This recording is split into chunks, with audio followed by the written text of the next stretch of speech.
Hey everyone, और इस video में आपसे बहुत ज़्यादा इंपॉर्टेंट चीज़ डिस्कस करने वाला हूँ। और ये वीडियो बहुत ज़्यादा इंपॉर्टेंट होने वाला सभी एस्पिरेंट्स के लिए, जो भी एयरफोर्स के एस्पिरेंट्स हैं, जो कि एग्ज़ाम देने वाले हैं या फिर दे चुके हैं। फ़ेज़ 2 भी उनका क्लियर हो चुका है, ग्रीन कार्ड है, सब के लिए बहुत ज़्यादा इंपॉर्टेंट चीज़ है। तो इस वीडियो में मैं आपको बताऊँगा कि क्या पीएसएल में आपका नाम आना ये सुनिश्चित कर देता है कि आपका सिलेक्शन हो गया है, या फिर अगर आपका पीएसएल में नाम नहीं आया तो फिर क्या होगा, आगे की प्रोसेस क्या होती है, या फिर इनरोलमेंट में अगर आपका स्टैंड बाय आ गया तो क्या होगा। तो सारी चीज़ों को डिस्कस करेंगे। स्टार्ट करते हैं वीडियो को, चलिए।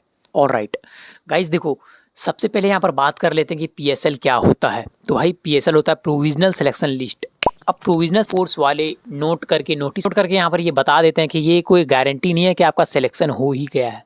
ठीक है, ऐसा नहीं होता है कि आपको इनरोलमेंट के लिए बुला दिया जाएगा, आपको कॉल लेटर मिल गया अगर आपका पीएसएल में नाम है तो। पीएसएल में बहुत सारी कंडीशंस होती हैं जिनको मैं अभी से अच्छे से डिस्कस करता हूँ। देखो, सबसे पहले यहाँ पर क्या होता है ना, पीएसएल में आपका जो भी नाम आता है, तो अब नाम ऐसा नहीं होता है कि जिनका सिर्फ सिलेक्शन हो जाएगा इनरोलमेंट में सिर्फ उनका ही आता है। बहुत सारे लोग जो अनफिट होते हैं, या फिर जो फिर अनफिट इन अब्सेंसिया होता है, मैं आपको अच्छे से दिखाऊंगा, स्क्रीन में आपको दिखाता हूँ कि किस तरीके का होता है। तो ये आप देख लीजिए और वहाँ से आप देखिए क्या होता है। अब इसमें आपको क्या नज़र आ रहा होगा कि एक्स ग्रुप में मैंने निकाला तो 1200 बंदों का पीएसएल में नाम आया था, और फाइनल सिलेक्शन हुआ था 780 कुछ लोगों का सिलेक्शन हुआ था फाइनल। ठीक है, अब 1200 में क्या होता है ना गाइज, इसमें बहुत सारे लोग का अनफिट होते हैं, जिनका रेड कार्ड मिला हुआ रहता है, जिनका मेडिकल क्लियर नहीं हो पाता रीमेडिकल होने के बावजूद भी, या फिर जो अपसेंट करते हैं, सारों का ही नाम रहता है पीएसएल में। अब इसमें आप अपना रैंक पता नहीं लगा सकते हो। मान लेते हैं कि आपका रैंक 500 है, ठीक है। अब मान लीजिए 500 रैंक के पहले भी बहुत सारे लोग मेडिकल में अनफिट हैं या फिर अपसेंट है, तो आपका क्या है कि रैंक कम भी हो सकता है।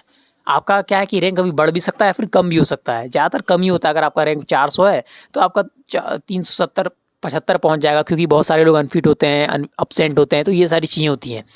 तो आप अपने पीएसएल के रैंक के अकॉर्डिंग हिसाब नहीं लगा सकते बहुत आसानी से, लेकिन एक आइडिया लग जाता है कि मान लेते हैं कि अगर आपका जो रैंक है पीएसएल में वो 500 के अंदर है, तो 500 के अंदर भाई कितना भी बढ़ जाए वो ज़्यादा से ज़्यादा 550 600 होगा, पर उतना अभी तो वैकेंसी इस बार ज़्यादा भी आने वाली है। तो इनका क्लियर होता है कि इनको इनरोलमेंट में नाम आएगा, प्लस ये मेन में हो सकते हैं, स्टैंड बाय में हो सकते हैं, ये भी चीज़ें होती हैं। ठीक है, तो इनका ये होता है कि भाई इनरोलमेंट में तो इनरोलमेंट लिस्ट जो होता है इनको रिपोर्ट करने तो ज़रूर बुलाया जाएगा, इतना तो फिक्स रहता है। अगर पीएसएल में आपका 500 रैंक से कम आ रहा है तो आप 100% जा सकते हो यहाँ पर इनरोलमेंट के लिए। अब यहाँ पर गाइस एक और इंपॉर्टेंट चीज़ बात कर लेते हैं कि अगर आपका जो पीएसएल में कट ऑफ है, मान लेते हैं वो कि 35 गया है वाई ग्रुप का, ठीक है, तो अगर वाई ग्रुप का 35 जाता है तो क्या इनरोलमेंट में बढ़ता है? तो देखो, ये डिपेंड करता है। इसमें क्या होता है कि 2-3 चीज़ें होती हैं। अगर जो आपका फ़ेज़ 1 का जो कट ऑफ था एग्ज़ाम का, जो कि ऑनलाइन एग्ज़ाम होता है, उसमें अगर कट ऑफ अगर आपका जितना था उससे अगर पीएसएल में बढ़ गया है पहले से ही, तो क्या होता है कि एनरोलमेंट में आप फाइनल जो एनरोलमेंट होता है उसमें फिर बढ़ता नहीं है फर्दर। ठीक है, उतना ही रह जाता है, यानी कि 35 ही कट ऑफ, आगे का फाइनल लिस्ट भी फाइनल जो मेरिट लिस्ट रहेगा उसका भी 35 ही कट ऑफ रहेगा। लेकिन अगर ऐसा होता है कि उसमें बहुत कम पड़ा या फिर एकदम भी नहीं बढ़ा है, जो फ़ेज़ 1 का एग्ज़ाम था उससे पीएसएल में, तो फिर क्या हो सकता है कि इनरोलमेंट में 2-4 नंबर की बढ़ोतरी हो सकती है, और फिर उसमें बहुत सारे लोगों का रिजेक्शन हो जाता है। तो ये गाइस यार, ये सीन रहता है, बहुत ज़्यादा कॉम्प्लिकेटेड नहीं है, पर मैं आपको आसानी से बता भी रहा हूँ। ठीक है, अब गाइस यार, यहाँ पर कौन कौन से स्टूडेंट्स या फिर कौन से ऐसे लोग हैं जो कि एश्योर हो सकता है कि उनका सिलेक्शन हो जाएगा। तो अगर आपका 100-200 रैंक है तो आप फिक्स है कि आपको और किसी चीज़ की तैयारी करने की ज़रूरत नहीं है, आपको मिल ही जाने वाला है। ठीक है, और अगर आपका फाइनल मेरिट में अगर 500-600 है तो फाइनल मेरिट में आना थोड़ा ऐसे लगता है कि मुश्किल भी हो सकता है, हाँ भी हो सकता है, ना भी हो सकता है। तो ये सारी चीज़ें होती हैं। तो ये बात ध्यान रखिएगा कि भाई पीएसएल सिर्फ प्रोविजनल होता है, ऐसे मेरिट पोजीशन रहता है, पर वो एकदम क्लियर नहीं रहता, उसमें बहुत सारे अनफिट रहते हैं, अपसेंट भी रहते हैं, तो सबको मिला कर दिया जाता है।